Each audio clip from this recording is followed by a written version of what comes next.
Hello, and welcome to another episode of Tarot by Hillary live, or at least live on Friday night, 6:30 p.m. Eastern Standard Time, when we normally do this live stream. I am your hostess with the mostest, Hillary of tarotbyhillary.com, professional tarot reader and EFT practitioner, demystifying the mystical and putting you in touch with the most beautiful of gifts, your own intuition. Because yes, my friends, do not argue with me. You have intuition. Everyone has intuition.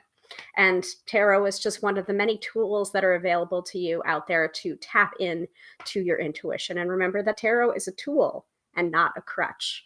So welcome to the broadcast. Our subject for tonight's episode is a virtual launch party because just like that, I realized that my first tarot book, How to Read Tarot, is coming out this coming Tuesday, November 22nd of 2022. So that's 11/22/22. Awesome numerology there. And apparently, according to Jenna Matlin in the live stream that I attended for her. Was it this week? I think it was this week on Wednesday. I think it was a couple of days, 2 days ago. I don't know. I can't keep track. Everything's very timey-wimey right now. She said that for tarot numerology, that date added up to 12, which is the hanged one energy. So it might be slow to start out, but it is going to grow in momentum. At least that's what she told me about the numerology of the launch date of my book. So I appreciate that, Jenna. Thank you for telling me all about that. So I see that Sophia is here. And yeah, that is the subject of the episode. It's a virtual book party, a book launch party. So if you're not familiar with what I'm talking about, I'm going to just go ahead and grab one of my author copies here. It's this book right here. This right here. How to Read Tarot, Profiles, Guided Exercises, and Reference Charts by Hilary Perry Haggerty, with a foreword by Josephine Ellershaw, who is the best-selling author of the book Easy Tarot, which I'm fairly certain was one of the books that I read when I first started learning tarot. So very full circle moment. Definitely did not plan that, did not ask for that, but it happened. So one of the people that started me on my tarot journey wrote the foreword for my tarot book. So Sophia is saying that she should be getting her copy on Tuesday. Yay. Very, very exciting, Sophia. I can't wait for you to dig into it and enjoy it. Yeah, so that's the subject of tonight's episode. Let me go ahead and pull up my overlay for you guys so that we have the agenda for tonight's episode, because I did make sure that I made a pretty overlay in honor of this live stream and in honor of this momentous event. So there we are. And yeah, I don't have to figure out the green screen on this either. I can just tell you right here. Here is our agenda for tonight. So yes, perfect, great. So right up there is that's the thumbnail cover of what we're talking about, How to Read Tarot, my book. There too. But we start every episode with the astro-weather from Teresa Reed's wonderful Astrobiz Digest. This is the topic of tonight's episode, which is the virtual book launch of my first tarot book, How to Read Tarot. Then we'll do the mid-episode reading, in which you could be eligible for a live reading on air right now, but that is only available to you if you are live on the broadcast right now. And then we'll continue with the virtual book launch, and then we will end the episode as usual with the weekend forecast, which is either a tarot card or an oracle card to guide you into the weekend. So if that sounds good to everyone, give me a hell yeah in the chats. And we are streaming right now to the Book of Face and the Tube of You. I was going to also do Instagram, but then I forgot. So I can pull that up and let people know that I'm live on here too. And actually that'll work pretty well, because my overlay blocks out my phone clamp. So that's pretty nifty to know about. So you guys will not know or not have that being shown, which I like. The overlay drowns out many a sin, including the clamp for the clamp light that I'm using for my lighting implement. Actually, let me adjust a little bit so that we've got the lighting in the correct place. All right. Why not? Let's go on the gram of Insta and start a little recording over there too, because, you know, there's lots to celebrate. Let's see.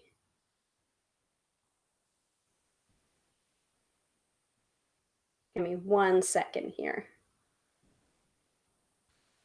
Yeah, so I see we're Tube of You is definitely working. Let's see. No, I don't need reels. Thank you very much. I do not need reels.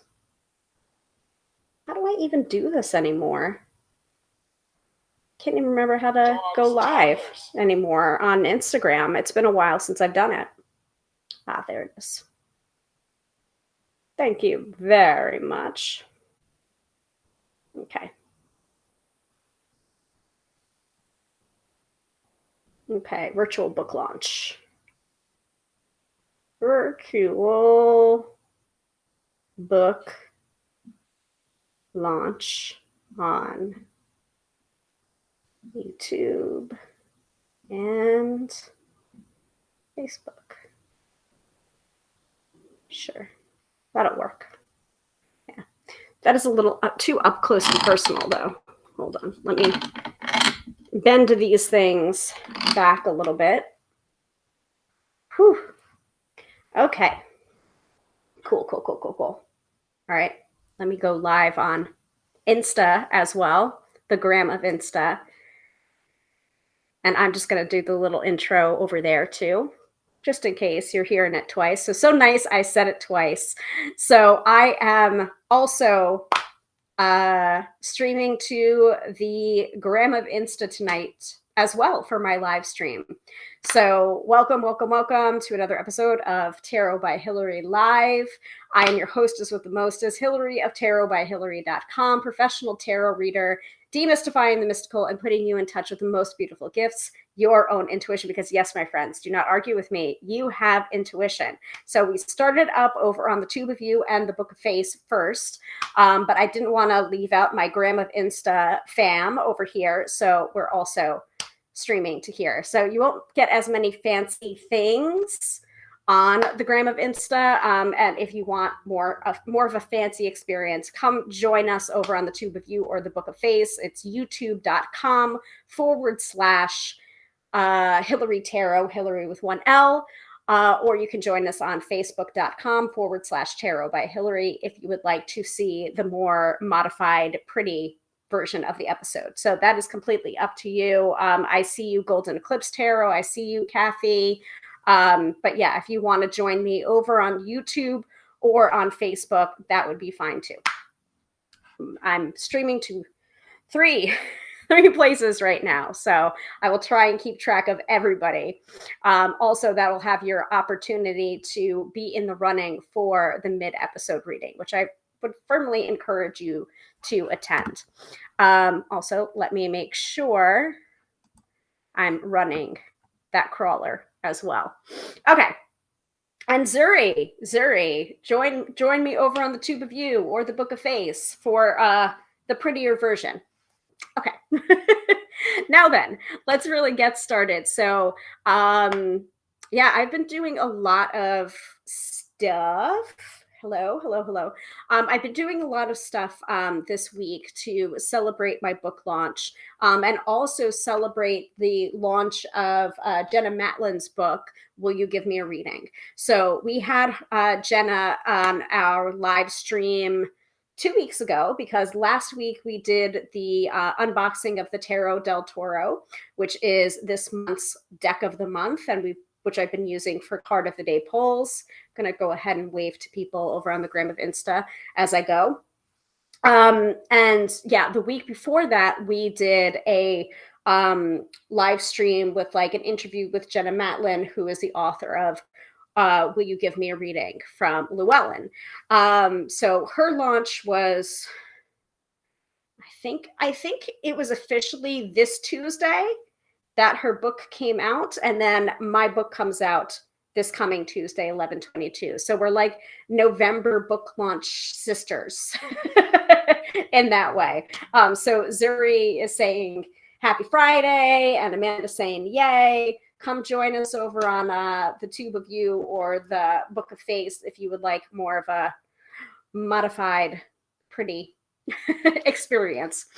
So, so yeah, I did that. And then the episode, I ended up attending Gabby Bernstein's live Q&A that she does every so often, like a live recording, and then she turns it into a podcast episode. And I'm just like, oh my God, that's so cool. And so I did that 2 months ago. I tuned into her live, and I ended up raising my hand, and I ended up getting picked, like first time for all of it. And so I was just like, I know everyone, like longtime listener and lurker, but first time attending live, and I guess first time getting picked. But what she would do on her Zoom was she would, use the reactions feature and the raise hand feature. And until then, everyone would be muted and all of that stuff, all of that good stuff. And then she would pick someone, or have her moderator, her assistant, pick someone and bring them through. And then they would unmute themselves and ask their question. And I'm just like, that's really cool. Like, I like that concept. And it's just like, and I can totally do that concept in my own way. I've got a pro Zoom account. I can do that. Like, I have the tools to be able to do that. So it gave me a sense of like what was possible for me. And so that episode that I mentioned about finally got published for Dear Gabby. It's the Dear Gabby podcast. It was released this Monday. And my question, I'm the last guest in the episode, and it's the last 6 minutes of that episode. If you want to look for it yourselves, you can, or I can let me look really quickly. So I want to see all episodes. Yeah, so it's not the latest episode, which is the 5-minute guided meditation. It is the episode before that that came out on November 14th, and it's called "The Universe Hijacked My Podcast." So that is the episode to look out for on the Dear Gabby podcast for my voice in the last 6 minutes of that episode. And it gave me this like inspiration that it's just like, I can do this too. I could do a live call-in show. And it's just like, and I wanted it to be different than these Friday night live streams, because I feel like these Friday night live streams are for me to teach, for me to like, it's just different. It's a different concept doing this versus like having a very specific Zoom for a Q&A. Like, this, I mean, it does, like, could I have people call in? Sure, I could, but it doesn't really like, and I'm sure I can figure out a way to be able to do that by like sharing the guest link and like bringing on people as I would like someone that I'm interviewing in. But I just don't think that it's like the right energy for that. Like, and I want to do something else that has a different energy. So this week, I was very inspired from that experience that I had on the Dear Gabby live recording 2 months ago that finally got published this week. And I was just like, I want to do it. I want to try it out. I've got Thursday available. Let me see what time would work for everybody. And then when I didn't really get a response, I was just like, oh, okay, this is a lesson for me, that it's just like, I'm going to say a time that works for me. And, if it works for other people, then that's great too. So I did it, and I ended up having 2 callers, which is very cool. And we rode with it because it was my first time doing it, so it's very experimental. Guinea pig, like, thank you for being, if you were there, thank you for the guinea pigs. For those of you who asked me afterwards, did I miss it? And you did, like, don't worry, because we are going to do it again. And I have set something up on my website now where you can go to tarotbyhillary.com/podcasts. And you can get more information about the 2 podcasts that I participate in. One is Cardslingers Coast to Coast, which I have 2 other co-hosts and myself. And then the other is my standalone podcast where it's just me. And that's the one that I'm talking about right now. So you can go to that URL, and I'll try and drop it in. I'll drop it in the chat on the Tube of You and the Book of Face.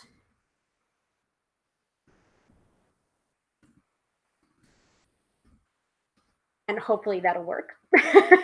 I'll double check that it works, first of all, before I display it.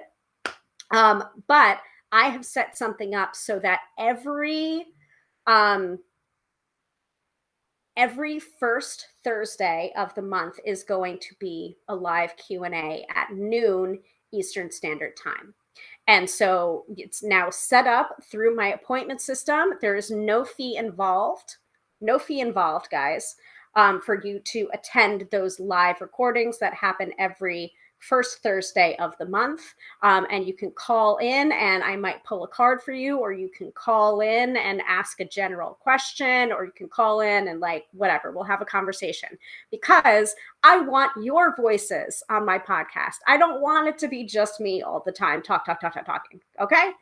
So, yeah, let me see. So I think this is the correct link, because I just set this up before I went off to my therapy appointment. So it's tarotbyhillary.com/podcast. I'm just going to double check.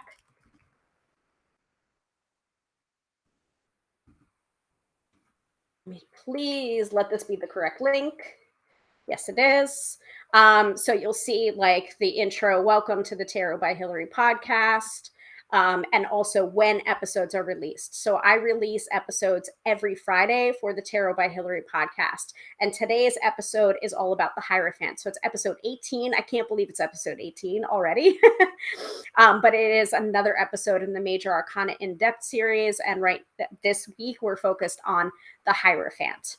And then after that, you have the option to sign up for the podcast recording, live Q&A.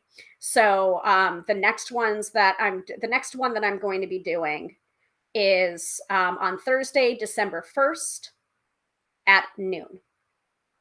And there's plenty of spots available. I put in 100 spots, but it's a Zoom, and I think I don't max out on the spots. So, like,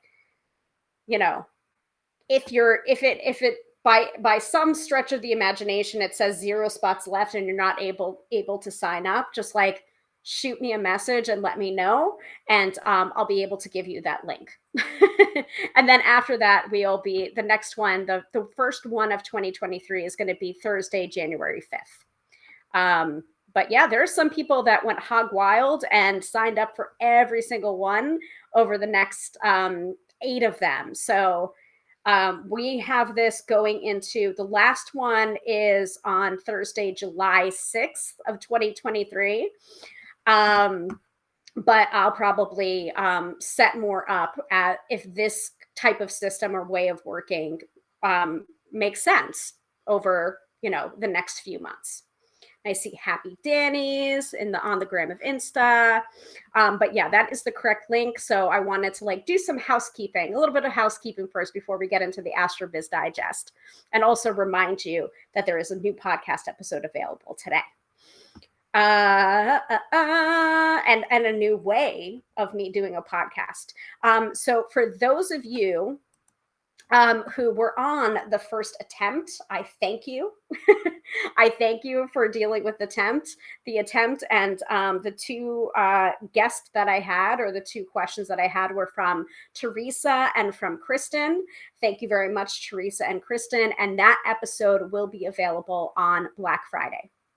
So the day after Thanksgiving, that is going to be the episode that I'm going to post. And I've already been working on it and editing it, so it's going to sound real pretty.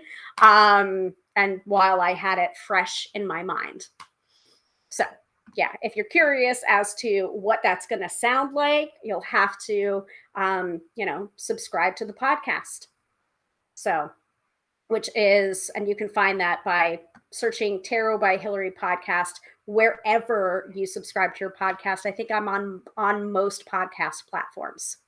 Amanda says, that's so exciting. Thank you. Thank you very much, Amanda. And I think I see you over here too. I signed up for it so I can be reminded. So excited for the one in December. Me too. So like, bring your questions for the tarot or for an oracle card, or like questions in general, like, weird jobs. Like, that sounds like a weird job. What you do sounds weird. And it's just like, you are absolutely correct. And to like kind of explain, like, what does it mean to be a professional tarot reader? And can I be one too? And what it's like, and what to look out for, and what kind of tax forms do I use? And remember, I'm not an accountant, so get yourself a good accountant, and remember to pay your taxes like a good citizen, because you could get busted if you don't pay taxes. But anyway, yeah, so I'm very excited about that new feature to my podcasting. I've been very into podcasting lately, and of course live streaming, because I've been doing the live streams for 3 years now, and that might also explain the reason why I haven't been blogging as much, because why blog when I can vlog? So, all right.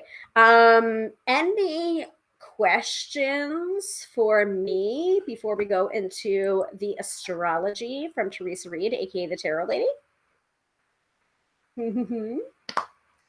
Let me know. And I'm going to grab my glass of wine, because it is a celebration of this here book. This here book right here. My first tarot book. Pretty sure it's not going to be my last tarot book. And I've gotten so many compliments so far on the people that have been receiving their copies. If you're in the UK and you've already received your copy, please let me know. Please take pictures, tag me using my handle. You can see it displayed on the Tube of You and the Book of Face, but it's the same thing as the gram of Insta, at Tarot by Hillary. Amanda says, I cannot wait to get mine. I can't wait for you to get it.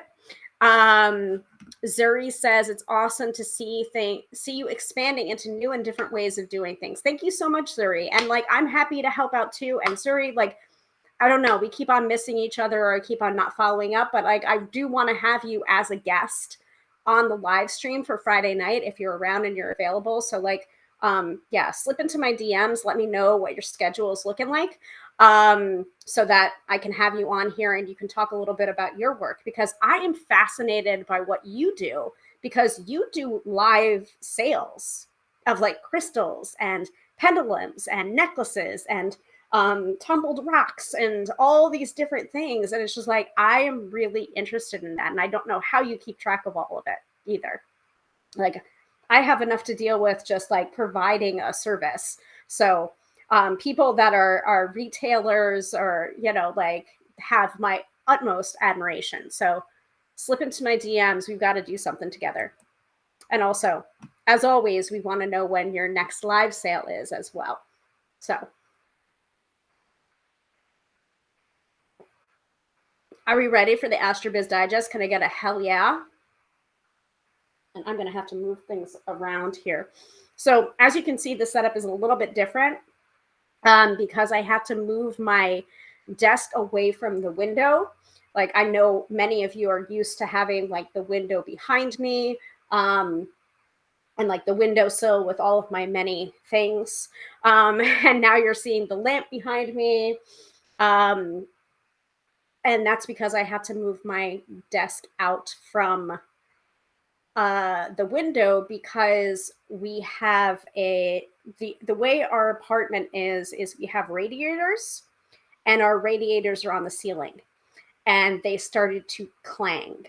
And whenever that happens, it's usually a sign that cold weather is coming. Something's trying to, the heat's trying to kick in. But it also is a sign that they might not have bled the radiators correctly. And when that happens, it may cause leaks. And actually, we used to have the first year we moved in, we had our bed situated, like the head of our bed was actually where I had my desk. And for some reason, like I just had to I was up really early in the morning, and I'm not a morning person, folks. I am just not a morning person. And I was up at like, I don't know, for some reason I was up at like 6 a.m. And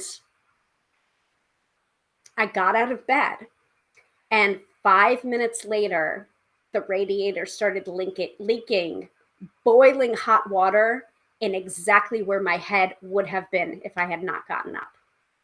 So by the way, this is the reason why we want to hone into our intuition and guide ourselves back to our intuition, because it can save us from many things, including third-degree burns on our face.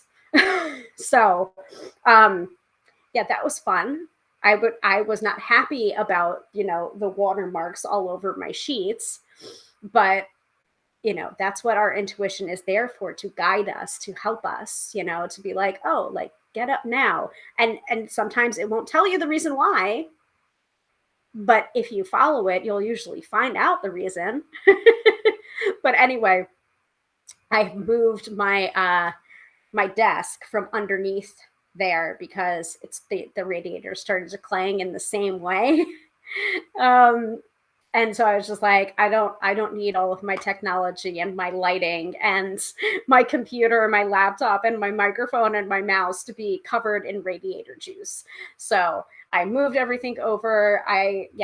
And Amanda's saying, loving this. I don't know if I love it or not, but I hope you guys like the setup behind me. I'm trying to like put stuff behind me again, like my agua florida and my room sprays and my certificate of completion for my EFT tapping certification. The other day when I was on Jenna Matlin's live stream, I had my book propped up behind me so that you could see it like behind my shoulder. So yeah, the room is set up a little bit differently, or my desk is set up a little bit differently because of that. Anyway, so Zuri says, I'd love to. I'll DM you so we can schedule something in the coming months. That sounds great, Zuri. Thank you so much. Okay, so let's do the AstroBiz Digest before I keep on going onto these random tangents. Let's see, which means I have to pull up the AstroBiz Digest and other things. Now, I do normally like to display the AstroBiz Digest, and so I'm going to do that really quickly, but also I don't want to mess with my overlay, so I'm not going to take the overlay down. But let me find it here. Oh, and Katie just got here. Hello, Katie. Welcome to the broadcast. You have missed absolutely nothing. We are just starting with the AstroBiz Digest. A couple of minor administrative things and some ideas about the podcast as well, which you also may be interested in too, but I don't know if it'll necessarily work with your time zone, but I hope maybe in the future you'll be able to come on the new call-in portion, which I just talked about. So you'll have to watch the replay on that. All right. So here, pushing to staging. I've got a lot of stuff in my staging right now. Okay, where is it? Okay, cool. Here it is. So I'll show that really quickly. Oh, that's fine. That can block up my face. That's fine. So the AstroBiz Digest is a wonderful subscription that you can get from Teresa Reed, aka the Tarot Lady. You can go to thetarotlady.com/AstroBiz Digest. I do have the link in the chat for you on the Book of Face and the Tube of You. So I'll go ahead and display that really quickly here. $99 for a year-long subscription. Guys, you want in on this. It's really, really helpful astrology in layman's terms so that you can be prepared, not scared. Yes, it is geared towards entrepreneurs and business owners, but I have found it really, really helpful in my personal life as well.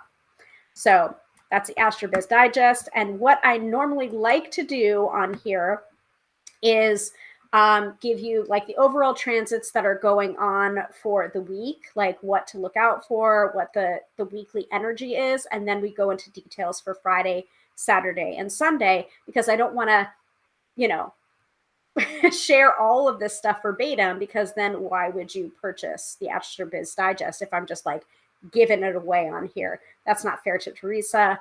That's not cool either. So, you know,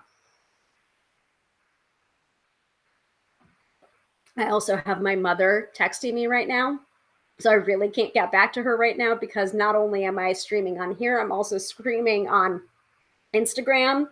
So what should I say back to her? If I even can. Can't say anything back to her right now. She's like, call me when you can. I'm just like, I think some of you have been around long enough to like realize like, oh, is she calling again? Is she calling the landline? Da, da, da.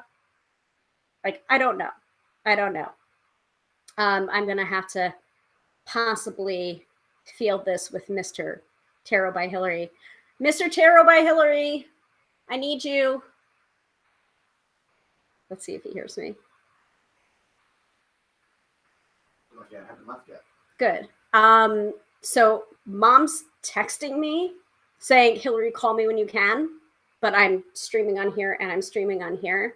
So in case the landline goes off, can you just tell her that I'm doing my live stream right now, and I'll call her back? I'm here when it goes. If you're here when it goes off. Okay. Thank you. I love you. He knows. He knows the deal. And don't worry, folks. I am going to get him on here eventually. Okay. Where was I? I needed to deal with that immediately, because otherwise she's just going to keep on texting me and texting me and texting me. And it's just like, you know, I was reading something the other day, and this is the last tangent that I'm going to go on before we talk about the astrology. I was reading something the other day where it's just like that is like having or feeling like you need to respond back to people immediately, whether it's a text or a phone call or a voicemail or an email. Like, that's a trauma response. Just like, you ever and it also is this kind of like embedded like instant gratification kind of response too. And it's just like, allow yourself the space and the kindness, you know, to get back to people in your own time. You don't have to respond to people right away. It's okay if you don't. Katie says, hi, Mom, I'm live. Watch me on YouTube.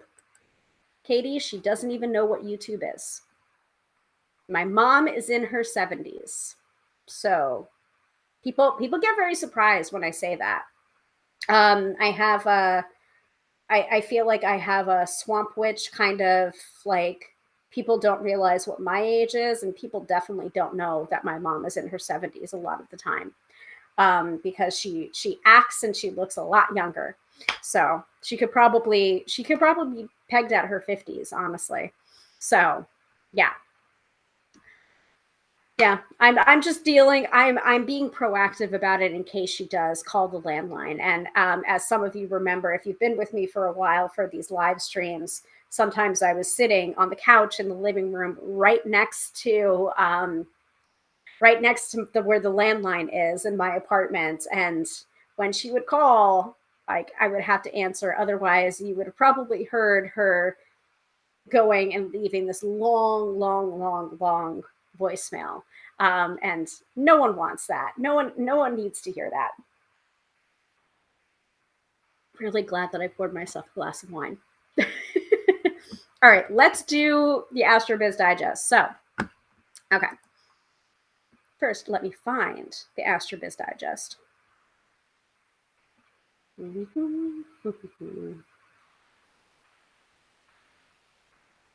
Oh, also, I wanted to ask you guys something about future interviews. So my idea, and I've only had one person so far for this idea, but I want to feature some of the people that I graduated from the Gala Darling method, EFT, emotional freedom technique, tapping certification with. And the one person that I've already featured here, already interviewed here, was Meg Percy, who is a human design expert. And that was a really, really fun episode. I loved that episode. It's like one of my favorite episodes. But then again, I've got a lot of favorite episodes at this point. But it was super interesting and fascinating. And I had to have a human design expert because I just don't know enough about human design to be able to talk about it really intelligently, besides, you know, what my human design is. So we had Meg on that episode. And hopefully you guys can still hear me and see me, but it's saying my network quality is not that great. So just like, let me know. I don't know why it does that. So I want to be able to bring you more of those kind of interviews where it's just like, it's not my expertise, but I want to bring in people where it is their expertise. And one of the people that I'm thinking about bringing on soon, and hopefully her schedule may work out, I'm not sure about that, but give me one second. It's Amy V. Cooper, because I just attended a really awesome class of hers on self-hypnosis this morning, and it was just fabulous. So I want to see if I can get her on to talk about hypnosis and self-hypnosis. So one second. Yes, dear. You're heading out? Okay. Let you know so you come out. I know where you are, and maybe I'll come meet you. I'll text you. Okay. All right. Love you. Besides the fact that I want to get him on here too. But yeah, if you're interested in hypnosis, like, let me know, because I know people, and there's so many examples of that too. I have such the first class of Gala Darling method, like there are so many interesting people that I got to meet and got to know through doing that tapping certification. And also, like, the second cohort is graduating next month in Palm Springs. And so, like, that's amazing. I can't believe that there's like another group of certified tappers going out into the world, but that's fantastic. And they will be my colleagues as well. And I'm starting to get to know them a little bit too, which is very, very cool. So we have like this huge, I don't want to say girl gang, because it's not just women, but we have a huge group of people that are healers, that are experts in their field, that are also tapping certified as well, and bringing tapping into their field of expertise. It's just very interesting to watch, and I want to make sure that you guys know about them too. So if that sounds good to you, let me know in the chat, or feel free to private message me. All right, let's get into the astrology. I'm like holding on to my wine glass and like doing this one-handed right now, because I have nowhere else to put my wine glass. Now that I picked it up, I can't put it down again. All right. So the astrology. So friendly reminder that Mars is still retrograde until the middle of January. So watch your words all month long. Think before you speak, tweet, hit send, or respond to comments. It's better that way. Fresh firepower this week. Venus gallops into Sagittarius on the 16th. This transit makes the public ready to take a few financial risks, which means it's fabulous for holiday marketing. Be sure to get your sales messages out there as much as possible over the next few weeks. I'm trying, guys. I'm trying. You all know where to find me, I hope. If you don't know where to find me, I'll say it again. tarotbyhillary.com, Hillary with one L. That's where you can find all of my offerings and book a reading or an EFT session with me. All right. So you can see dollar bills flowing your way if you jump on it. Venus in Sagittarius is also excellent for public speaking. Hey, like this. Lead with your truth, and you can motivate folks to change their lives or invest with you. Keep in mind that this transit favors facts. Best to be transparent in everything you do if you want to win hearts and best competition. Venus then moves into Capricorn on December 10th. So moved into Sagittarius on the 16th, November 16th, and it will be moving into Capricorn on December 10th. The 17th, so that was yesterday, plops Mercury in Sagittarius, putting honesty front and center in all communication. It's the right time to speak up and out. Rather than holding back, make noise. Don't hesitate to talk about what's happening in the world and in your world. Folks want to know where you stand and how you land. Mercury in Sagittarius is also divine for travel, learning new things, and teaching. If any of those activities are on the docket for you, it's a good thing. Mercury darts into Capricorn on December 6th. So that's a lot. That's very interesting. So Venus and Mercury sound like they're kind of having similar journeys there because they're both in Sagittarius around the 16th to 17th, and then they're both going to be moving into Capricorn on the 10th for Venus and the 6th for Mercury. Interesting. I don't know what that necessarily means overall as an astrologer, but I think I don't know. I think that's a little bit interesting, don't you? All right. Are we ready for today, Friday, November 18th? Let's go. So Friday morning is clear. Get up early and continue your decluttering and editing work. Well, I didn't get up early. You'll be surprised at your progress if you do. The afternoon finds the moon tangling with Neptune and Mars beginning at 4:12 p.m. The public is in a funk and some people are looking for drama. Deception is also happening everywhere, so take nothing at face value. Despite this astro stupidity, the sun is sextile with Pluto at 4:38 p.m. Eastern Standard Time, setting the perfect stage for power meetings over dinner. Seal the deal at 11:26 p.m. when the moon trines Pluto. Psst. This is also an excellent night for networking, group activities, and public speaking.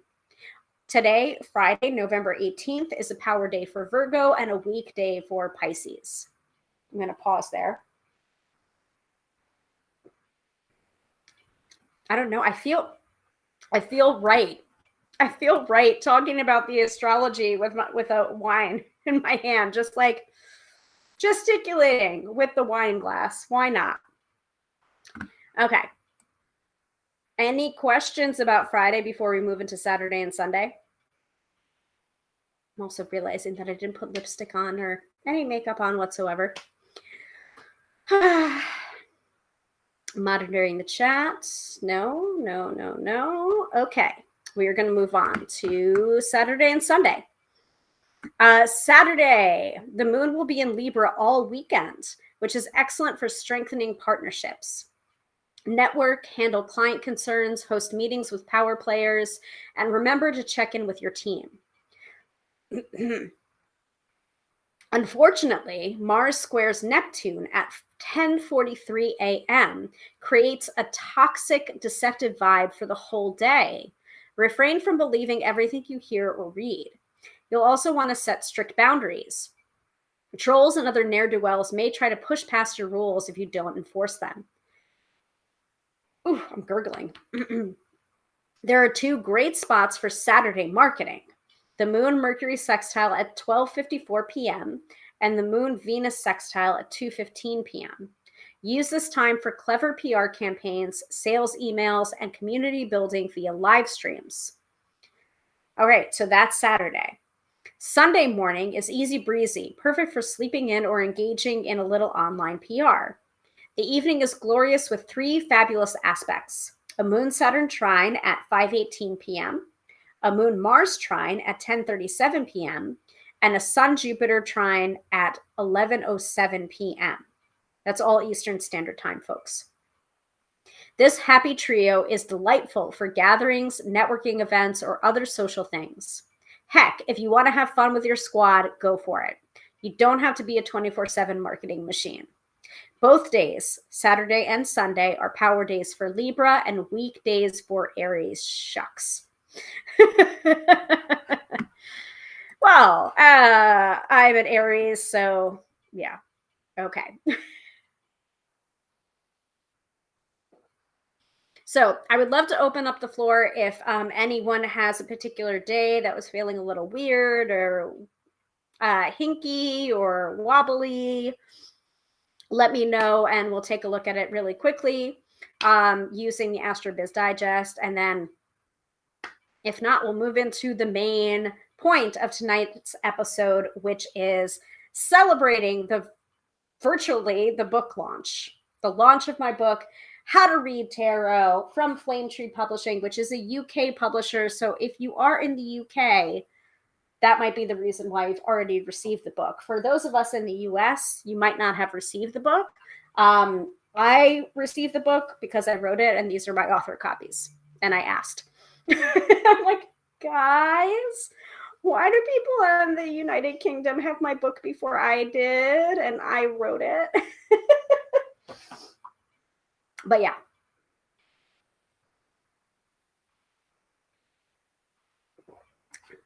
Yeah, I'm looking at the comments and I'm not seeing anything new. So if someone can just put testing or like hi or still here or please go on. Let me know, please. Otherwise, I might not know.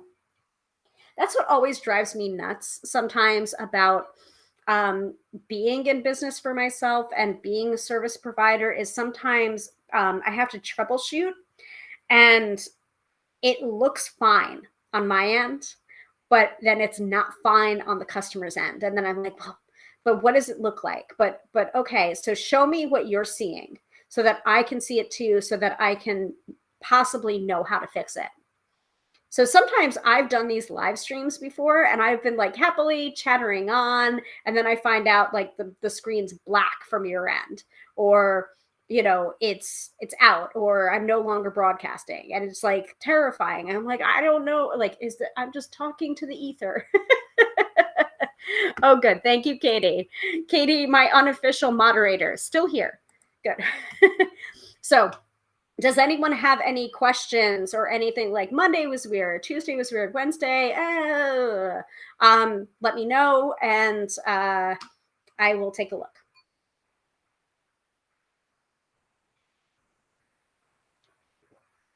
Here's the one bad thing about taking my air conditioner or the barrier out of the window is now it's absolutely roasting in here. It's hot. It's hot in here.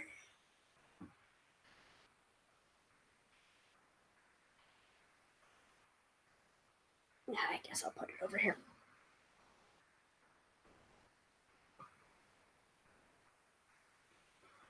Put it in front of my certificate.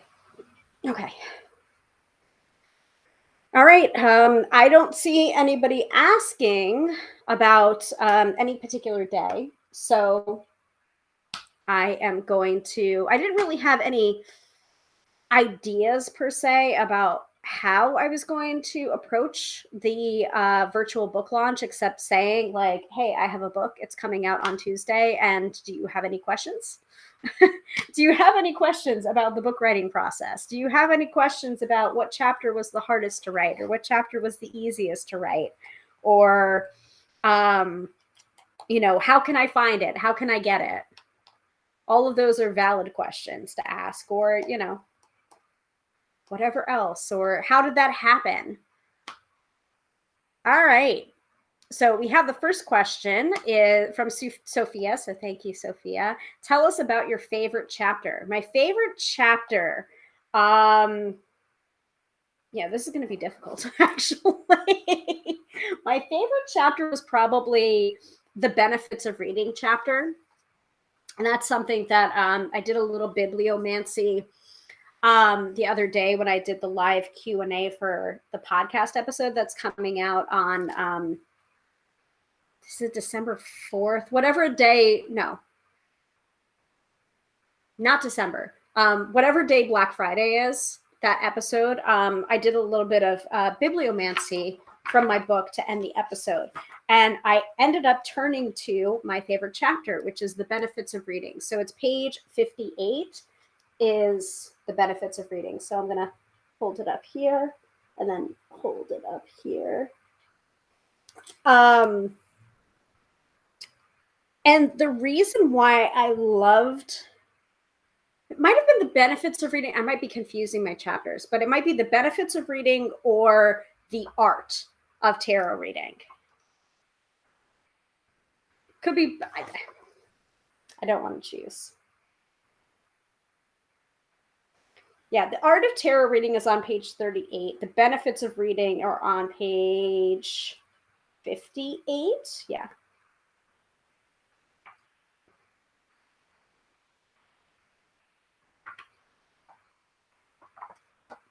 The eights, on the eights, of course. And I kind of wish I had like fought harder to maybe restructure it where the benefits of reading chapter would have come before the art of tarot reading. But a lot of the art of tarot reading chapter gives exercises. I think that's where really the meat of the exercises or the tips that I have are in that chapter, the art of tarot reading. Because this is something that Jenna Matlin and I were discussing the other day, where it's just like, you can't understand or you can't really know if you're a good tarot reader, bad tarot reader, indifferent tarot reader, any kind of tarot reader without actually reading the tarot. You can read as many books as you want to, including mine, which I encourage. But ultimately, you have to find out for yourself how you relate to the tarot cards just by reading the tarot.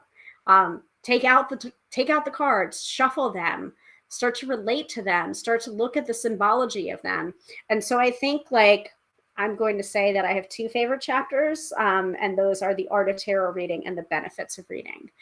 Because once you touch your deck every single day, or at least on a consistent basis, you start to really understand, oh, I have a relationship with this card. Oh, I have opinions about the Hierophant card or the Justice card or the Three of Swords or the Ten of Wands. Like I am starting to understand these cards individually and as a group.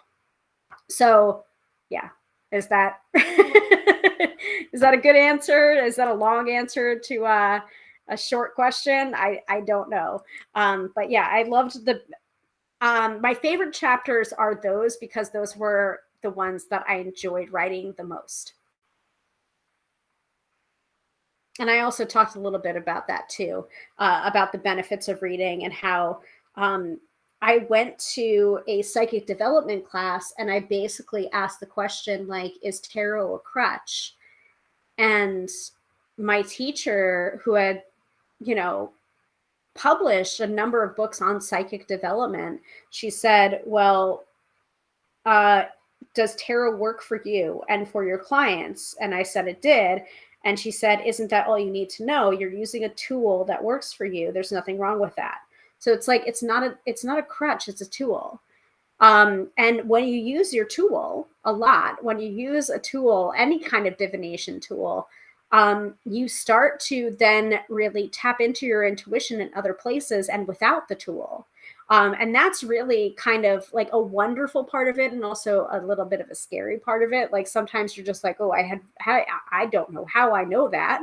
And I also don't have the almost the barrier of the tool to help me or hinder me or anything like that. It's just like, oh, this just came to me. That's when things can get really interesting and really scary. And I would encourage you, like, that's a very natural progression of tapping into your intuition, and continue.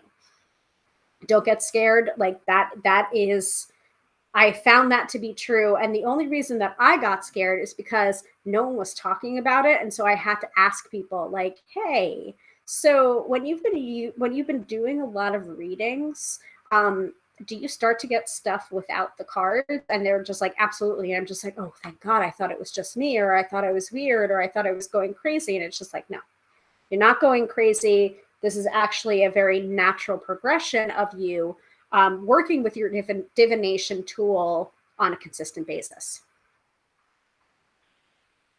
Does that answer your question, Sophia? Well, I want to use the newest widget that I have here on Be Live, which is the comments snake.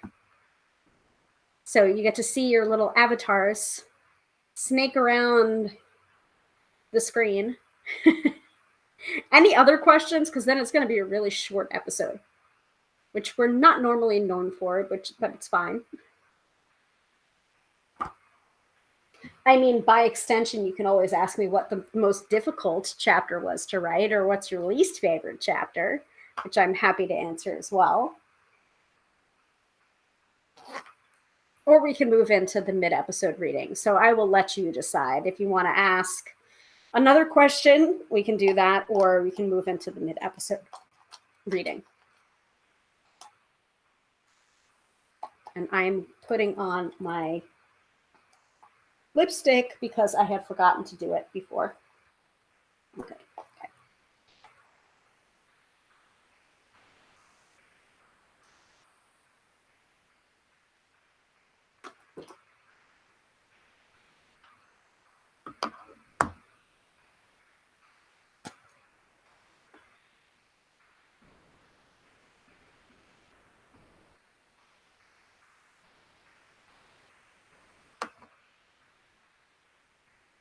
You don't have to ask me a question just about the book. You can ask me anything.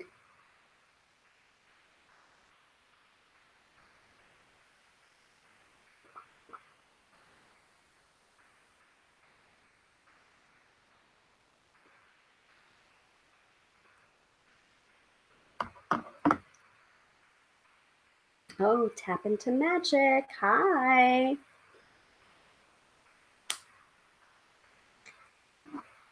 So Katie is asking, which chapter do you have to go back to numerous times to get it right in your mind?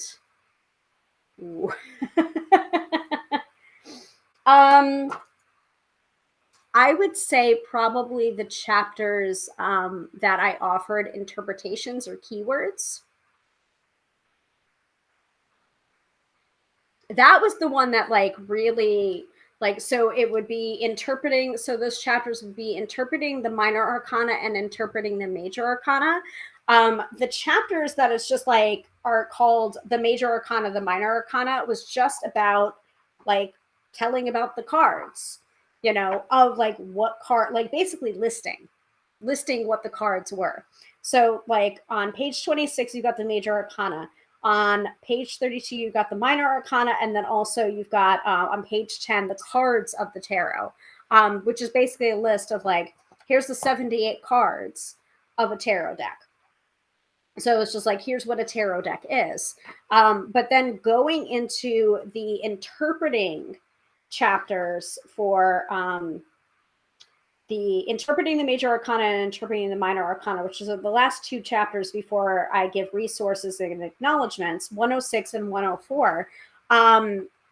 Those were the hardest chapters to write, or have to like not rewrite, but go back and edit, because I knew that there were going to be some people that were approaching this book and saying, I need the answers.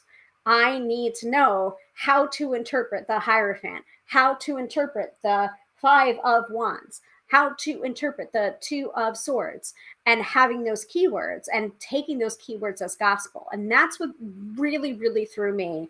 And nearly like, I was just like, how do I get out of this? I already signed the contract. How do I get out of this?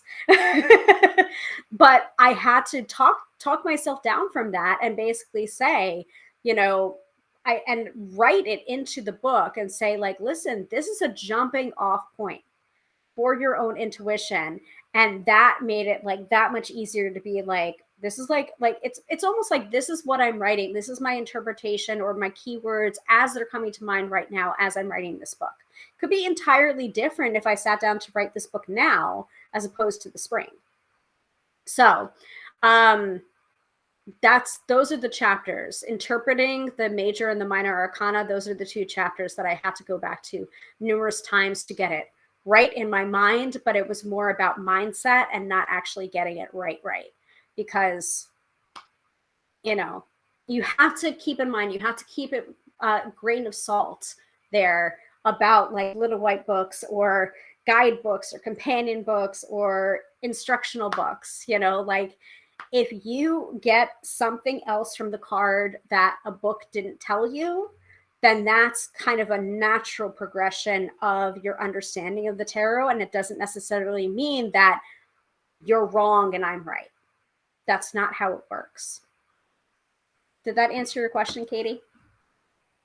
So Tap Into Magic, who is also one of my fellow graduates of Gala Darling Method, is in on the gram of Insta. And she's saying, is your book great for beginners or people that are new to tarot? I think it is more geared toward beginner's book. So yes, I do think it's great for beginners, but I did try to include a little bit for every level. But yes, it's mostly kind of a tarot 101. Here's if you have your first deck in your hands and you want to know how to use it or how to connect with it, then I think my book, How to Read Tarot, would be really great for that. But I did try and include a little something for everybody too. But thank you for asking. All right, I think we're ready for the mid-episode reading. And if you're on the gram of Insta, that's totally fine. You can also switch over to the Tube of You or the Book of Face, where I'm also live streaming. You're more than welcome. It's tarot. It's not tarotbyhillary.com. That's my website. It is youtube.com/Hillary Tarot or facebook.com/Tarot by Hillary. Either way. And that's perfect. That's great. You're saying I have a deck, but I don't know how to use it. I think you need this book. I think you need this book. It's beautiful. It's beautifully designed. I can't take credit for the beautiful design, but I can take credit for the words that are in it. Yeah. I think this would really help you. So, oh, I just turned to the bridge spread, which I love. I love the bridge spread. And I feel like that either was a download or somebody told me. And then I tried to give credit back. And everyone kept on saying, nope, not me. Nope, not me. But that's an awesome spread. Nope, not me. And I'm just like, I'm trying to give credit back. What's going on? And it's just like, that just might have been a divine download that you got. And I'm just like, all right, I'm putting it into my book then. I tried to give credit back to, I think I attributed it to at least 3 people. I was just like, Thalassa, is this you? No. Mary Greer, is this you? No. Rachel Pollack, is this you? Nope, but it sounds like a great spread. I'm like, damn it, who taught me this spread? Anyway. So in order to do the mid-episode reading, or in order to be entered into the mid-episode reading, you need to put in a keyword into the chat. So you can do this on the gram of Insta if you would like. You could also do this on the Book of Face, the Tube of You, wherever you're tuning in from. I am watching all. I am seeing all. But yeah, so let's do, to be considered for a live reading, drop the word book into the chat. All right, let's do it.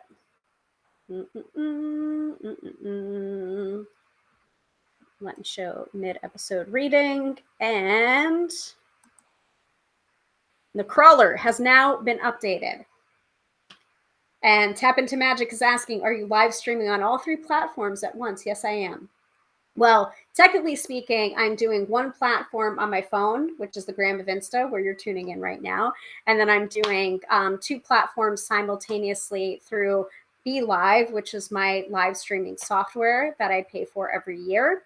And I'm doing that through the Tube of You and the Book of Face. So youtube.com/Hillary Tarot and facebook.com/Tarot by Hillary. And you'll see the difference as soon as you go on there. And I think I'm following you on the Tube of You. Yeah. If you need any advice, let me know about live streaming. It's really cool. I love Be Live. But there's many third-party apps that are available to be able to do live streaming. I know I had to figure out StreamYard really quickly because I think that's what Jenna does for hers. So Yeah, so you can if you're following me on YouTube, Tap into Magic, you can just go right over to YouTube right now and you'll see the difference. But usually I do the live streams that I do on Friday nights usually are over an hour, and over an hour you can't upload to the gram of Insta. So if I know that I'm going to be over an hour, I'll usually just put this on live, and that way I can have it on the gram. I understand. Like, so you rarely go live, but you like to edit out your filler words. I understand that, but like for some reason, I'm more comfortable going live. So that's what I do. And if I need to repurpose, I'll repurpose accordingly. But you know, people are used to the filler words and the ums. So, all right. So Katie is in it. Book. Very good. So I am going to start to fill out the picker wheel.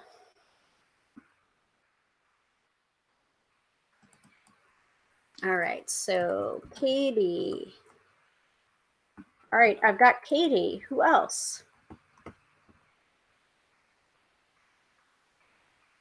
I know there's a few people here. Do not be shy. If you want to be considered for a live reading, drop the word book into the chat wherever you're tuning in from. I will see it. All right, Tap into Magic. Tap into Magic, would you like me to use your handle or would you like to use your name? I'm going to double check things over here. Try to call people by their name, but sometimes I get really distracted.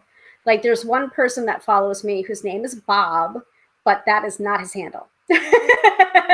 Either one is fine. Okay. By the way, so I'm interacting with one of my fellow GDM graduates over on the gram of Insta, and you should really tune into her YouTube because she is just producing such great emotional freedom technique tapping scripts. It's wonderful. So I'll try and drop her link in here. Let me where? Yes. Tap into Magic is the name. I'm going to use your @ on the picker wheel so that everyone knows. Okay.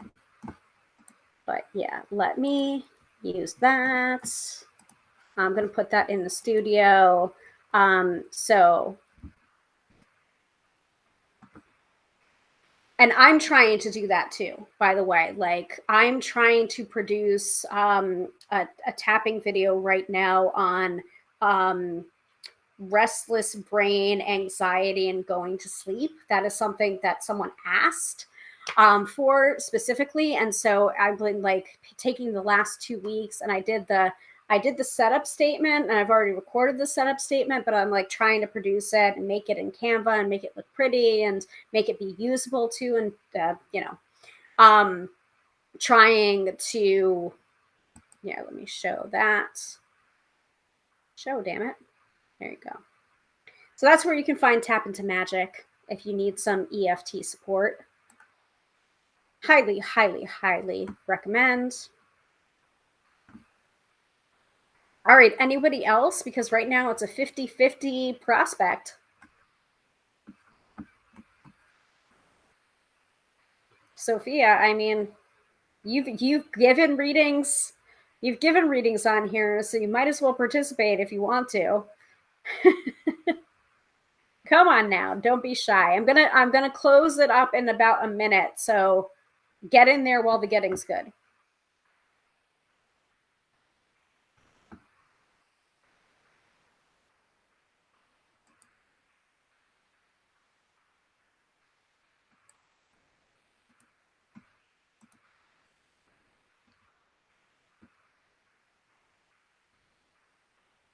I'm also going to drink a little water.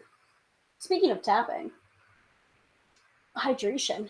Hydration is very, very important.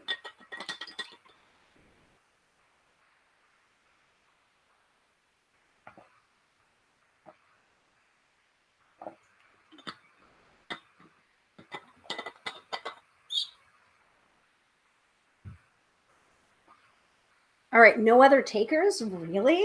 Is this going to be a 50-50 shot here? All right. All right. I am going to close this up then. Tap into Magic says, I got a new gallon-sized water bottle today. Nice. That must be very heavy because I have a half a gallon. It's about 74 ounces. Juggy that has like the witchy sleeve and everything is super, super cute. But that's half a gallon and it is so freaking heavy when you fill it with water. So, like, do lifts, you know?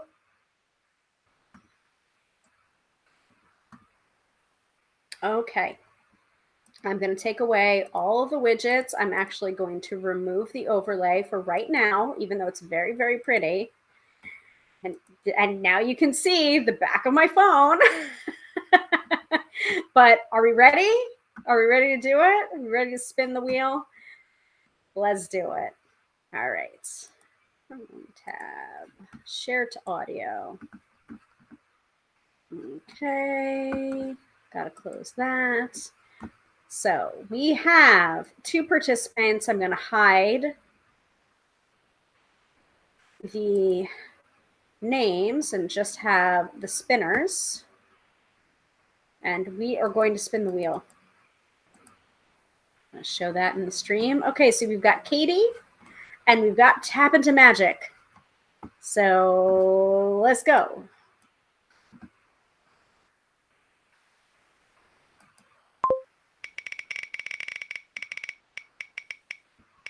And if you're tuning in on the Gram of Insta, you're not going to be seeing the pretty graphics or hearing the picker wheel or watching it spin or hearing it click.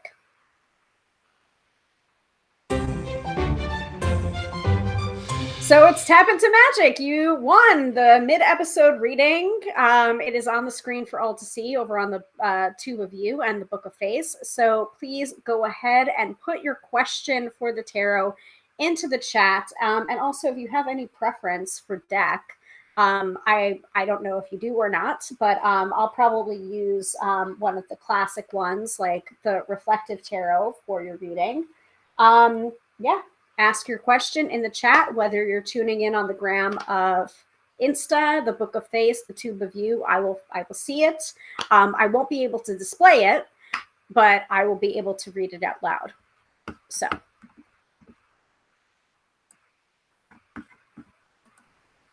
And this is the reason why I came on to the Gram of Insta, because sometimes there are people that follow me over on the Gram of Insta that don't follow me on the Book of Face or the Tube of You, and some people do and some people don't, and it's a lot to keep up with, quite frankly.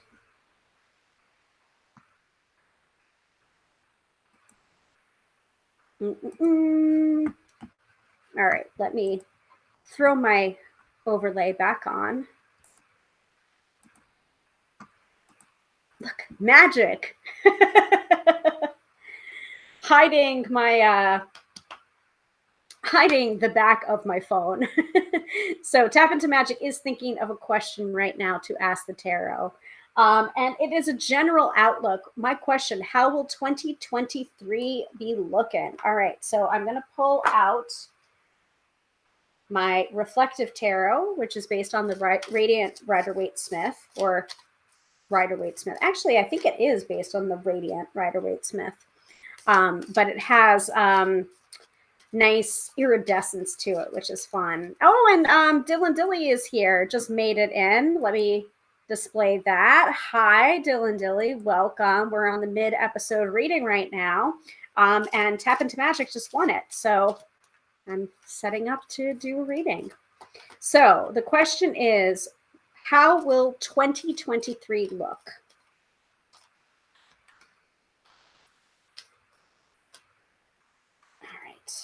One more shuffle. How will 2023 look?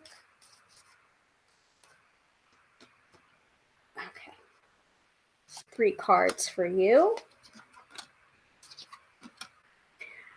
All right, so 2023 is not going to look exactly the way you wanted it to, but it's going to be exactly what you need. And I think you know this already. I mean, many of the readings that I do, are confirmation of what you already know, what your intuition is already telling you on some level. And that's so funny that you say that. So by the way, Tap Into Magic is saying on the gram, I've been playing around with luck and winning, so this is exciting. So there you go. Like, did you manifest that? Did you manifest a free reading? Yes, absolutely. And by the way, you can use tapping for manifestation, folks. You can. And I think this is proof positive. So again, I'm going to let people know where they can find Tap Into Magic. YouTube.com/@ Tap Into Magic is their handle. By the way, you can still use my other URL, youtube.com/Hillary Tarot. But you can also, I think, use @Tarot by Hillary, and it will come up now too, because I claimed my handle from YouTube. Just an aside there. But yeah, so playing around with luck and winning. So that's exciting. So that's very cool. So anyway, you have the very first card you have is the Seven of Swords. So I'm going to hold it up here because I know you're on here. And I'm waving to people as they come into the Gram of Insta. Seven of Swords reversed. Seven of Swords reversed is the very first card. And the Seven of Swords reversed is for something like a 2023 outlook.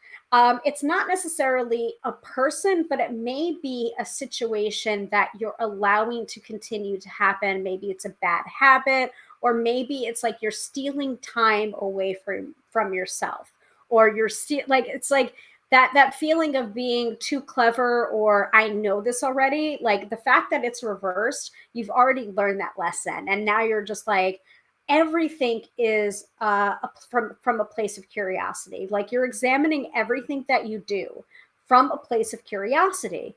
And because of that examination, it's changed everything about what you're doing, how you're doing it, when you're doing it, and like having this sense of play and having this sense of being curious and also being more demanding of yourself and your time has helped you to be more demanding of other people and their time, and holding them to a higher standard. So it's not a usual interpretation of the Seven of Swords reversed, but it is the interpretation that I'm giving you right now based on the question, how will 2023 look? So that's card number one. Card number two is the Three of Swords, also reversed. Actually, all three cards are reversed. So I feel like 2023 is very much like not necessarily a passive year, but like an information gathering year for you. You're more of an observer rather than a doer, and you're taking what you're observing and then you're metamorphosizing it into what you're producing. So Three of Swords reversed. There you go. There you go. Is about finding the things that break your heart and then taking action from that place, where it's just like, it's oftentimes not when we're happiest that we're actually making a difference or doing something or being motivated. It's often when we are unhappy or suffering or feeling angry or frustrated is when we start to take that action, or when we realize like, I'm done. Like the Three of Swords reversed to me is like this kind of like, I'm done with doing it this way, or I'm done being a doormat, or I'm done accepting these things that are happening to me, and I'm going to start to take initiative. And I'm seeing oof in the chat from you. So I think I'm onto something there. So just knowing that it's just like raising your standards.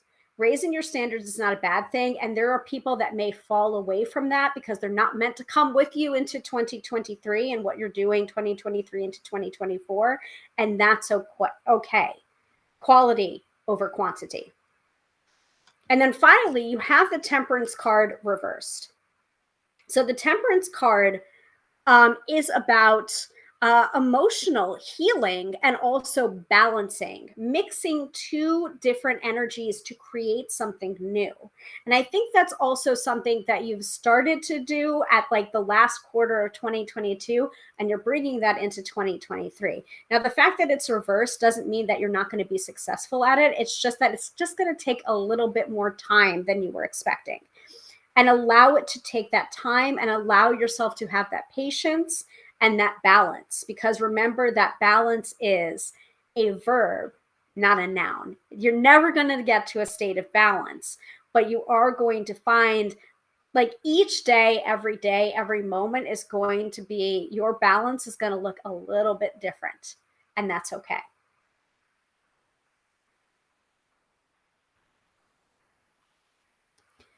Now, let me know if that makes sense to you. Let me know if that resonates for you. I know it's an oof, and I don't think I've ever read your cards for you before. So like, my apologies if this is like a hit to the heart or the chest. And also, you may want to take some of these themes that are coming up for you and then tap on them. Okay, so I'm getting, yes, that makes sense.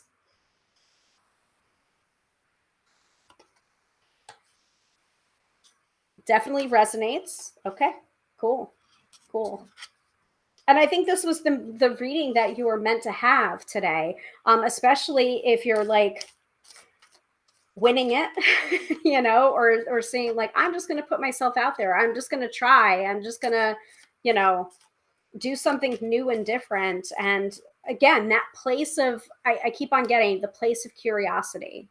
Like, what makes you curious? What makes you interested? That is the little rabbit holes that you're going to be following all through the end of 22 and into 2023. Yeah, absolutely. Tap on it. And I can give you some examples, because I mean, like, you know, let me actually pull an affirmation card for you, which kind of will help to seal the reading. But then, you know, I would suggest rewatching this and journaling about the feelings that you're feeling right now, especially when you got the oof. And write some statements down, and then tap on those statements, and then free flow it too. So, and feel free to take this affirmation. So this is an affirmation card from the Spirit Junkie deck by Gabby Bernstein. Feel free to integrate this affirmation into your tapping if it makes sense.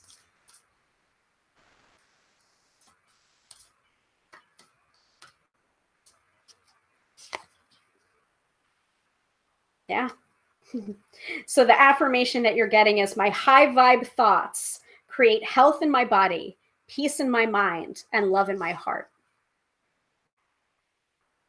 So you may see that backwards there, but it's, my high vibe thoughts create health in my body, peace in my mind, and love in my heart.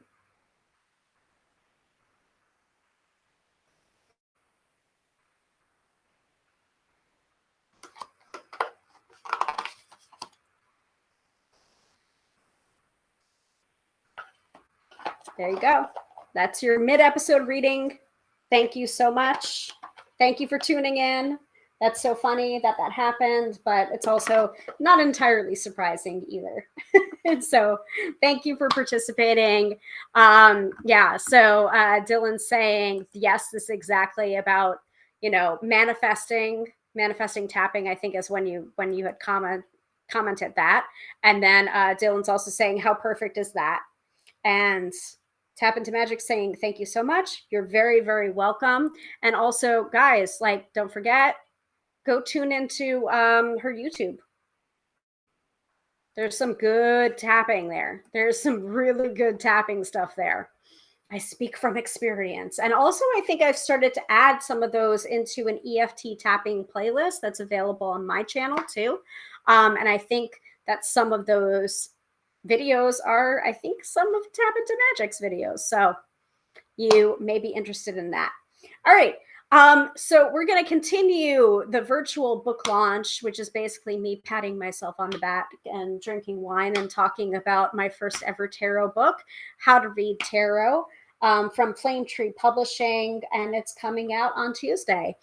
So we've had a couple of questions in the chat about, what was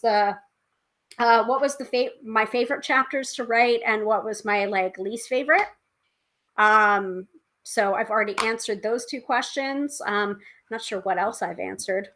Probably quite a bit.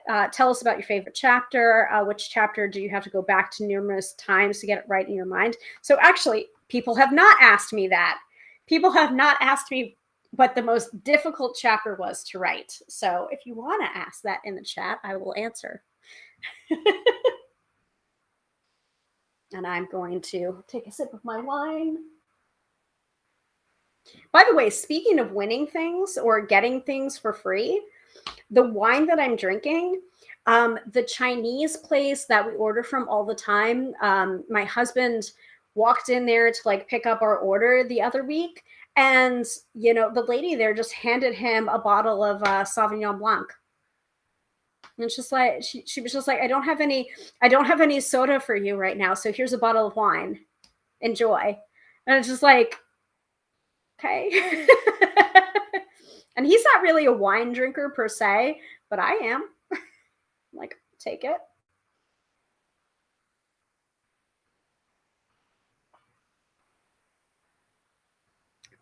Oh no. I don't want to talk about it. So Dylan took the bait. Yes, what was the most difficult part of the book to write? History of tarot. And it's not because I think of history as boring or anything. It's just because the history of the tarot is full of misconceptions and I was going to say estheticians, and that's not the right word at all. Mystics that would give this misinformation, and pass it off as fact. So part of the reason why people think that tarot stemmed from Egypt or the Egyptians was because of a Frenchman that said so. And it's just like and there is no evidence whatsoever. It's just like this dude in the 17th century said it's from Egypt and it's the mysticism of Egypt, and there's no evidence of that. So let me flip to that. So that's part of the reason why I didn't like writing that chapter, because it was just there's a lot of misinformation.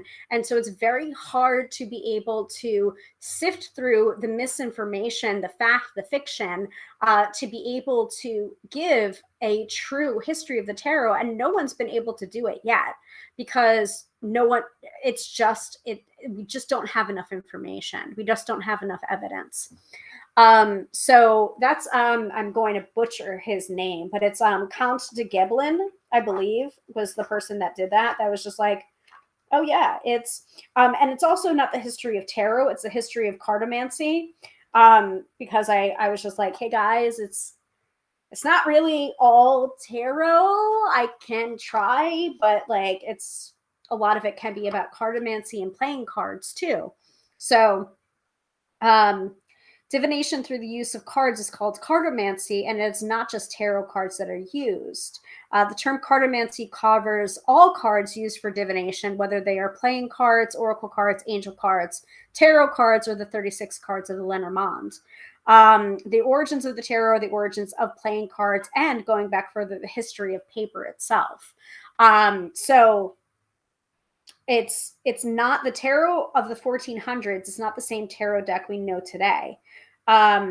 Popularized by Arthur Edward Waite and Aleister Crowley, depending on which deck you use, the Rider-Waite-Smith or the Thoth. Tarot was first created as playing cards commissioned by the Italian merchant class, and many figures in the earliest tarot decks depicted wealthy merchants famous for their family surnames or even members of royalty. And these decks were rare and expensive, a privilege of the upper class, until the invention of mass printing. So like one of the most complete examples of a deck from the 15th century is on display at the Morgan Library and Museum in New York City, the Visconti Sforza tarot cards. And I still have not seen those. So I would really like to see those, especially since I live 20 minutes outside of New York City. Like, I think we need to take a trip to the Morgan Library and Museum. So Dylan, I think that might be a good coven trip possibly to do, since a lot of our coven reads tarot. Maybe we should go and see that. So but yeah, let me see where the so there's Atelia. Atelia was the one that really like was the one that took those cards, these cards, the playing card game similar to euchre, bridge, or hearts, or the game of tarot.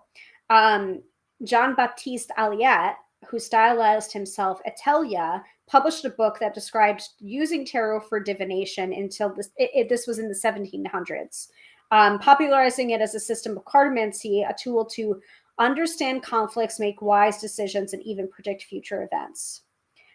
This predates and is often considered the forerunner of modern tarot decks, such as Rider-Waite-Smith, published in 1909, and the Thoth Tarot in the mid-1960s.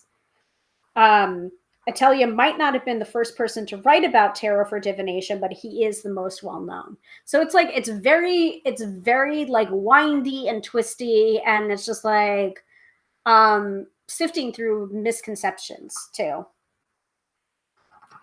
Yeah. So, and Rachel Pollack talks a little bit about this in her book Tarot Wisdom. By creating a myth of tarot's origins, Antoine Court de Gebelin and all those who came after him have liberated the tarot from time. We can adapt whatever story or teaching or image fits to deepen our experience of the cards. So I wanted to, yeah, on page 57 of my book, I talk about tarot misconceptions rooted in history. We can thank Antoine Court de Gebelin for the link to Egyptian occult practices, a theory posited briefly in volume 8 of his series Le Monde Primitif from 1781. So, like, he just made it up. He just made it up. Yeah. So Dylan saying, oh yes, that had to be tough. And also, yes, twist my arm about the trip to the Morgan Library. Kathy is here. Hello, Kathy. Happy Friday to you too. And Tap Into Magic is asking on the gram of Insta, how long did it take you to write the book from start to finish? 2 months, less than 2 months. Actually, when I was in Vegas for our graduation, I was getting emails from my publisher basically asking when I would be available to review the final proof, or like the first design proof of my text going into design layout. So I'm like, I was standing there pacing the hotel room at the Wynn, being like, oh my God, I have so much work to do when I get back to New York. But yeah, less than 2 months. It was very, very fast. So yeah. Dylan says, it's so insane. You are amazing. Oh, thank you. Thank you so much, honey. I appreciate that. Yes, that is exciting. Yes. But yeah, the history. And actually, I asked my publisher, like, hey, so like each of these chapters, these were things that the publisher asked for. And this is the difference between contract writing and then just like creating a book proposal and sending it out. This was not a book proposal that I sent out. This was the publisher contacting me and asking me, we want a book. We want to produce a book that's on tarot. We have an idea for it. We have a page layout plan. We have the chapters that we want you to write. You know, this is the turnaround time that we need it in. This is what you'll be paid. and here are the word counts for each of the chapters, and it has to be 128 pages because that is what we have allocated. Because and I do come from a book publishing background, but I was usually on a different section of the book publishing process, where I was like more along the end of the assembly line rather than at the beginning. So it was a very different process for me to become an author and, you know, be the start of the process rather than the end of the process when I was copy editing. So, I was given word counts for each of the different chapters. And so sometimes I would feel very strongly about one chapter and not as strongly as about another chapter. And I was just like, but so can I, if I have more words in this chapter and less words in this chapter, can I just swap that out as long as it comes to like about 10,000 words? And, you know, it falls within, you know, the 128 pages. And I basically like worked with my publisher and I said, I don't have a lot to say about the history of tarot, but I have a lot to say about the benefits of reading tarot. So can I borrow my word count from this chapter and put it into this chapter? And they said yes. And so I worked with them to be able to do that. But they definitely had an idea of what they wanted. So Dylan asks, of all the things you brought up in your book, I know you had to take out many things. What did you hate having to take out? I actually didn't have to take out anything content related. I was able to keep in. There was one thing that I dug my heels in, and it ended up not having to come out, which I was very happy about. And the thing that I wanted to really keep, and it's just like, I know that you didn't ask for this. I know that you didn't ask for this, but I think it's very helpful for people who are just opening their first deck. Like someone like Tap Into Magic was saying, it's just like, I have a deck, but I don't know what to do with it. I'm just like, this is the book for you. Like literally, this is the reason why I fought so hard to keep in this particular paragraph. So Dylan, I'm really glad that you asked about this because I was able to keep it in. Was choosing your deck. So the chapter on choosing your deck, starting on page 88, that is for someone that's just like, I want a deck, but I don't know what to get. Or I'm being guided to a deck, but I don't know if this is going to be the right deck for me. So we have a little bit about choosing a tarot deck, or when a tarot deck is choosing you, because that can happen too. Okay. And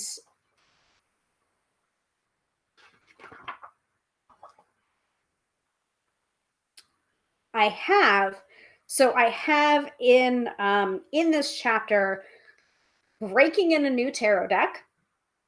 Okay. Your first shuffle and connecting with your deck. So I really fought very hard to keep in the paragraph underneath your first shuffle, because it's very like practical in nature. It's very much like, do this, then do this, then do this.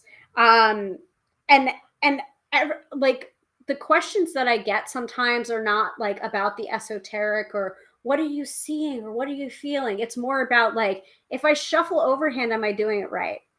Am I going to hurt the cards? How about if I do a messy pile? How, like, people have a lot of shuffling anxiety sometimes, and they have a lot of, you know, question anxiety. Am I phrasing this correctly? Yeah. And Dylan's saying a tarot deck cannot want to work with you too. Don't ask how I know. I won't ask, but I've had that experience too. And actually, Jenna Madeline asked me about that during the live stream this week, and she was just like, well, what do you have to say about the decks that are like so pretty, but then you're not able to work with them? And I'm just like, yeah, it is kind of like, oh, darling, you're so pretty, but you're so dumb. Like you have that experience with tarot decks too, where it's like aesthetically beautiful, but there's like no soul, there's no spirit, and it's just like, oh, but you're so pretty. Like, why do you have to, like, why is there nothing here? You can have that experience, or you can have that the tarot deck might work beautifully for some people, but for some reason it just doesn't work for you. Yeah, that's true too. I didn't put that in the book, but I think I have the spirit of that in the book too. Where it's like, when you're choosing a deck, how do you know? And if you don't have a strong connection, you won't have a mind-blowing experience of a truly accurate and measured reading. So like, I talk a little bit about that, not too much. There's only so much I can put in the book. But yeah, that is something that it's not that I had to take it out. I just had to fight really hard for that space and that paragraph. And I'm happy to say that it's still in there under your first shuffle. Okay. And Tap Into Manage says, gotta go. It was nice virtually hanging out. So excited for your book. Thank you so much. And I'm so glad that you were able to come in and participate and get the mid-episode reading. Yay. So the question though that Dylan asked, so let me actually get to the question that Dylan asked. Of all the things that you brought up in your book, I know you have to take out many things. What did you hate having to take out? I hated having to take out the acknowledgments. I was not able to thank anyone in my book because there was just no room to be able to thank everyone. And I really wanted to be able to do that or provide some kind of dedication or something. And I just wasn't able to do it. It's just not, it wasn't in the contract, and there was just not enough room. So, so I tried to say that. So the acknowledgements page is basically, just our bio blurbs for myself and for Josephine Ellishaw, who provided the foreword, and then the picture credits, of which there are many.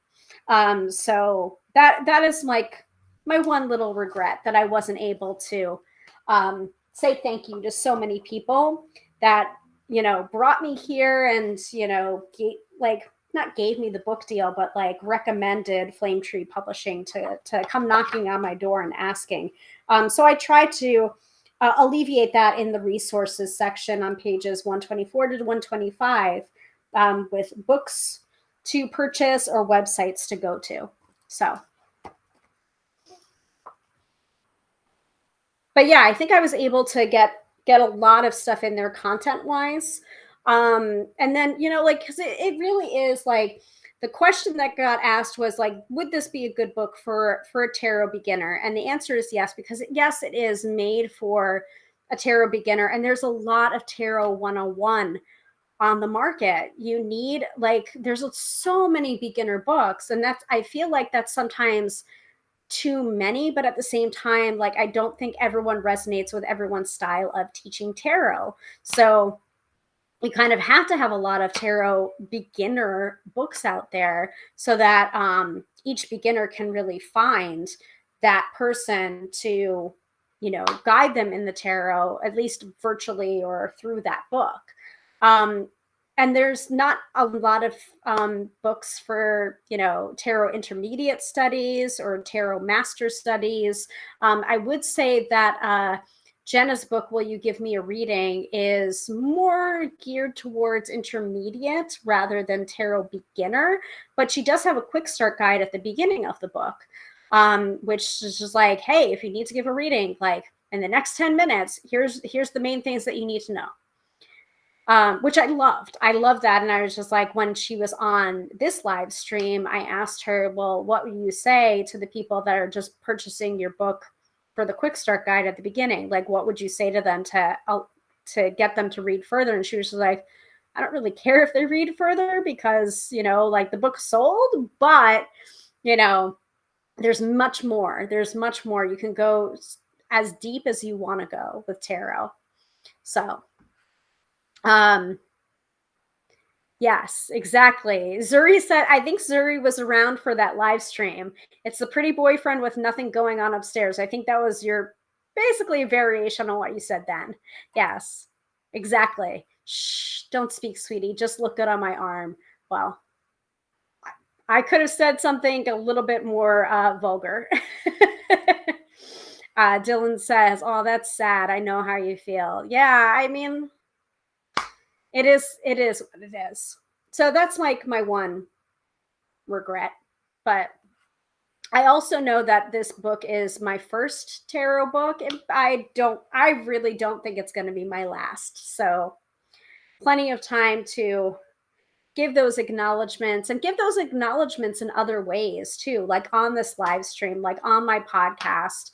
Um, like there's so many different people that I would have to thank, especially Teresa Reed, the tarot lady, because, she's the one that basically they approached her first. And when she said, I have a book coming out at the exact same time as when you're planning to publish it, but here's Hillary's information, she might be available. And I think it was just completely divine timing when they approached me that I was able to do it. Because if I had still been at the job that I was at, and I didn't make the decision to depart there and embark on my full-time tarot career and EFT career, I would never have been able to write this book. It just wouldn't have happened because it was such a short timeline.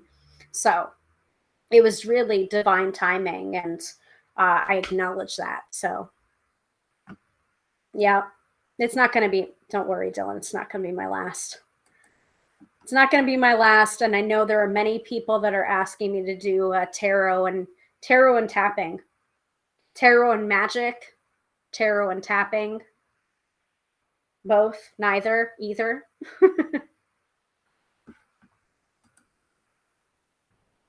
Mm-hmm.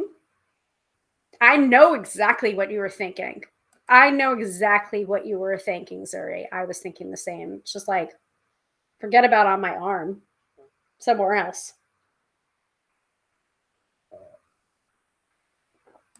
On that note, any other questions before we move into the weekend forecast about how to read tarot? I mean, the problem with a virtual launch is that some of you don't have it in your hands. So we might have to do another one, not necessarily a virtual book launch, but maybe like a book club, or, going through different chapters, or asking for feedback, or being like, what did you mean when you, like, on page 21, what did you mean when you said?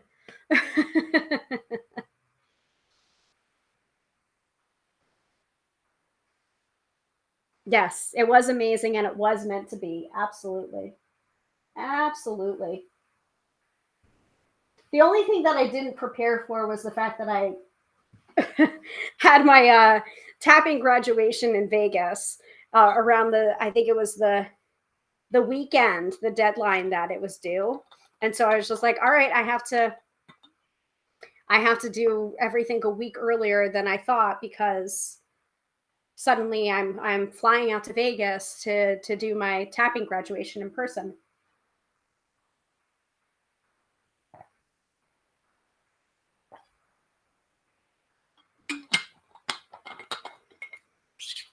But it hasn't all been,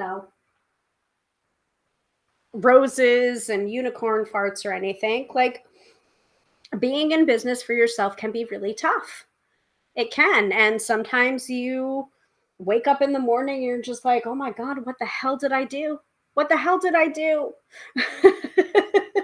Or where are all the clients, or where are the readings, or a number of things just run through your head. And there is that feeling of the safety of a 9 to 5, but at the same time, it's just like, none of that truly is safe.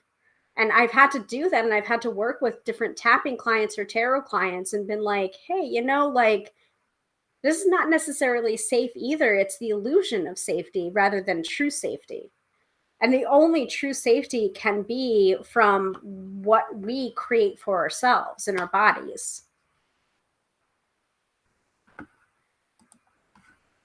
And that has been your moment of Zen or your deep thought. All right, are we ready for the weekend forecast?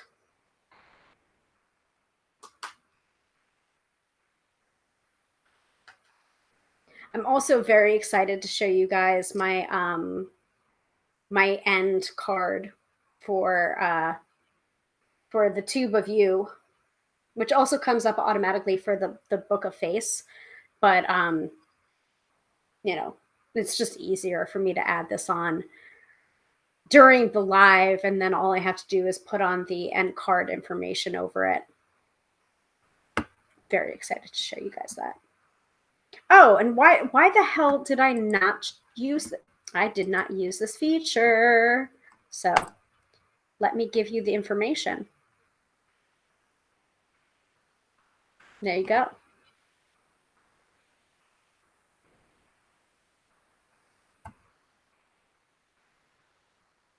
I forgot. I had it in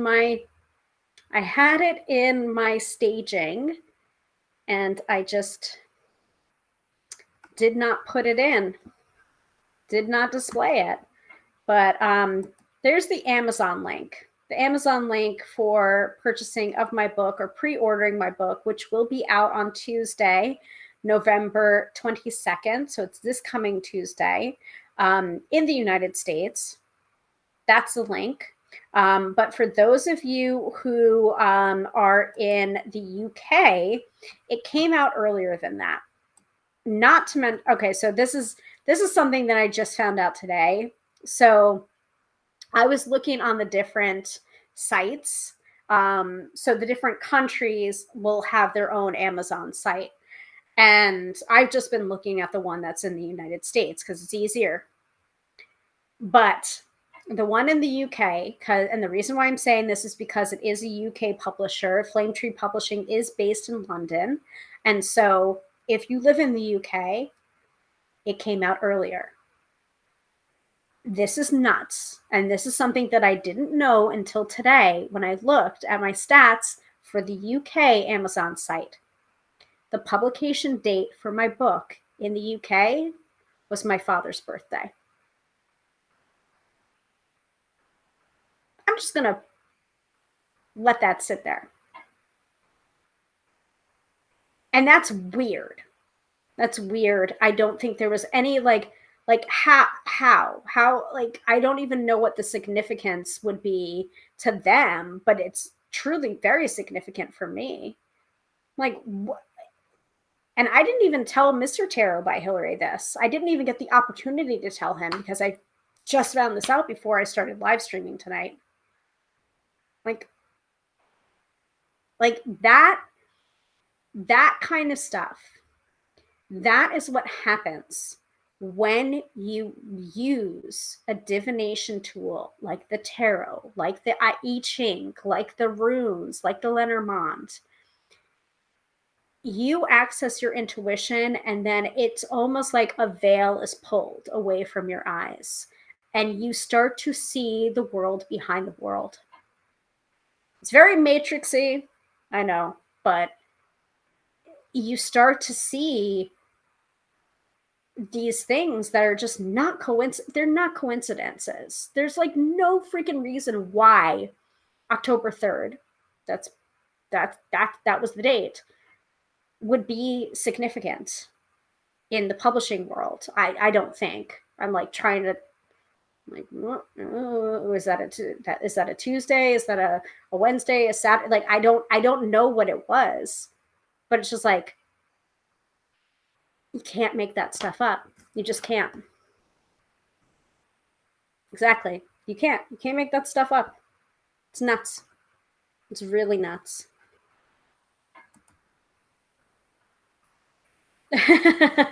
Ooh, I have to go. My dad is calling. No synchronicity there. ...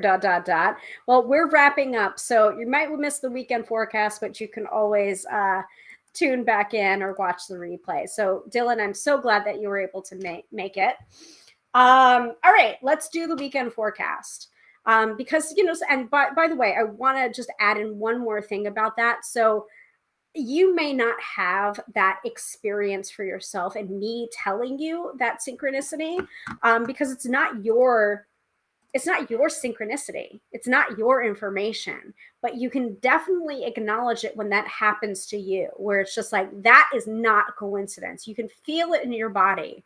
And a lot of the time when I'll do a tarot reading or I'll bring through someone, like not necessarily bring through someone because I don't really consider myself a medium, but have I gotten messages from people who have passed in the cards? Yes, I have.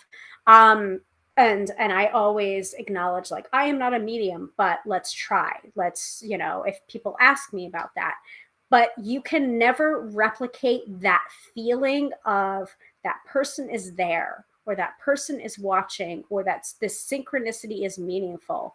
You cannot feel the meaning for someone else, but you can definitely feel the meaning for yourself when it happens to you. All right, I'm done. All right, let's pull from, I'm going to pull from this one right here, which I've kept in the Your Magic bag, and I'm going to continue to keep in the Your Magic bag. But this is the Sorcery Underground fortune telling kit. So I am going to pull a card for the weekend forecast from the Sorcery Underground, because that is where I'm feeling guided to do so right now. Okay.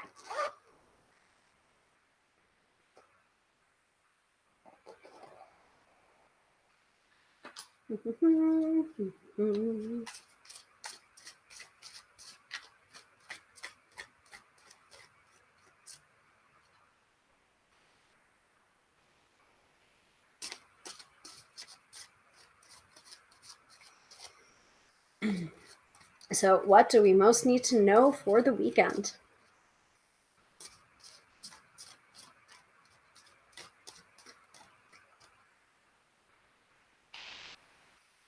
All right, we are getting a reversed card, which I've been told needs to be read reversed for Sorcery Underground. And this is card number 80.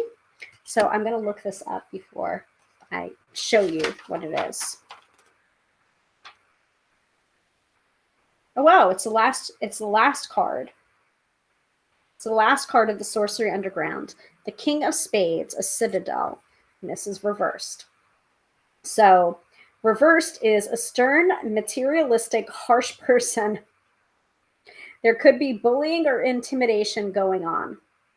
A miscarriage of justice or a manipulation of the legal system can be indicated. I'm going to show that here too. The advice is to keep a large stone or brick by the entrance to your home to add an air of protection and solidity. Miscarriage of justice, solidity, harsh person, bullying, intimidation going on. Honestly, the first thing that I'm thinking of here is the fact that, like, I don't know, Twitter might be done. Twitter might be done by the end of the weekend. This is what I'm hearing. This is what I'm like immediately thinking. So get in your goodbyes on Twitter, on that platform while the getting's good. And remember, like, don't put your eggies in the same basket. Remember to retain control of what you have, and know that you can't control anyone or anything or whatever. But yeah, the Citadel reversed. So protect yourself. I would say don't allow yourself to be bullied. Don't allow yourself to be intimidated. Stand up for what you need. Stand up for what you want this weekend. I think that's, you're the only person that can stand up for what you want and need. All right. That's it, folks. I'm going to end things over on the gram of Insta. So thank you all so much for watching over there. And the video, I will deal with that later. And yeah, we're finishing off. So I did want to ask people about next week, whether people were going to be around on Black Friday for an episode, but I think I might just not do it. I think I might take the week off from live streaming and allow you all to have the space with your families and everything else.